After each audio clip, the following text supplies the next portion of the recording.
Brianna Harris is a junior and political science major at historically Black Virginia State University. Usually what I'm searching something like Negro, just to see if there's any text that has this word in it. She got an unusual campus job this past semester. 6 hours a week of hunting for images of white Virginians doing anything culturally insensitive. And then usually I make a quick note. At the time, I guess it wasn't so offensive as it is now, but it's just interesting to note. She's part of a yearbook research project born out of Virginia's Blackface scandal. Back in February, everybody saw Democratic Governor Ralph Northam's medical school yearbook page. Good afternoon. Featuring a man in blackface and a man in a KKK robe. He admitted and then denied that he was in the picture. Then he admitted that he had donned blackface to pretend he was Michael Jackson in a dance competition.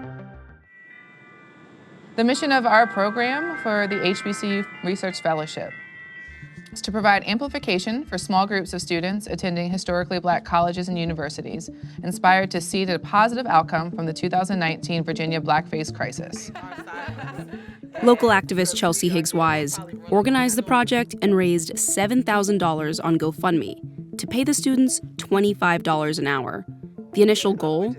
Publish an archive and expose the people they found. With Governor Northam, it was kind of really a shock. He was a person that I really did look up to and that I really, I even went for the internship for the governor's internship and everything this semester. I'm from Richmond, Virginia, so this is a very at-home situation going on for me because I've been here my whole life. Is there anything that Northam could do, or that white men who dress in blackface could do, to make you forgive them? I understand that people make dumb decisions when they're younger. If he's not going to resign, then in his policy, I want to see him upholding the standards that Black people want. Well, we're really excited for what y'all are going to teach us. So how did this entire idea come to be? It was kind of a joke at first, and then that Tuesday, I was like, no, this is real. So let's do something. Let's bring a new voice to this who isn't talking, and it was like Black students. For about 4 months, the students scoured yearbook pages, looking for blackface, racist words, Confederate flags, or KKK imagery. Basically anything that previous generations of white Virginians found harmless and many modern Virginians find horrifying.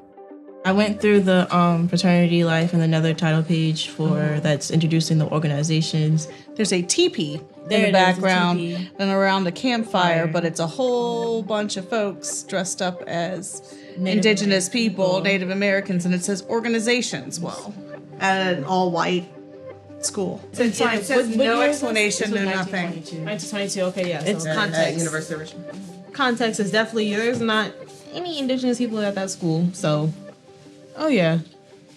It's not an appreciation of culture. I know that for sure. After a few months, the group had cataloged over 380 examples of offensive images and words, ranging from the less surprising in the 1920s to the 70s. But as the archive grew, the scholars ran into a few speed bumps. They faced backlash online and in the media. I think you could pay college students to do something more productive for $25 instead of going through yearbooks just to find dirt. And in May, the investigation into Northam's image came back inconclusive. Also, Hollins University, a small women's college, suddenly took down several of their digitally archived yearbooks. In a comment, Hollins College said they decided to take down access to the archive because blackface and other insensitive materials may cause their community pain. They later restored access. So the first thing I saw was they had a Nazi salute thing on page 36 of their yearbook. And when you find things like this, does it show you the person's name? Is this part of a play? Do you have any context on it?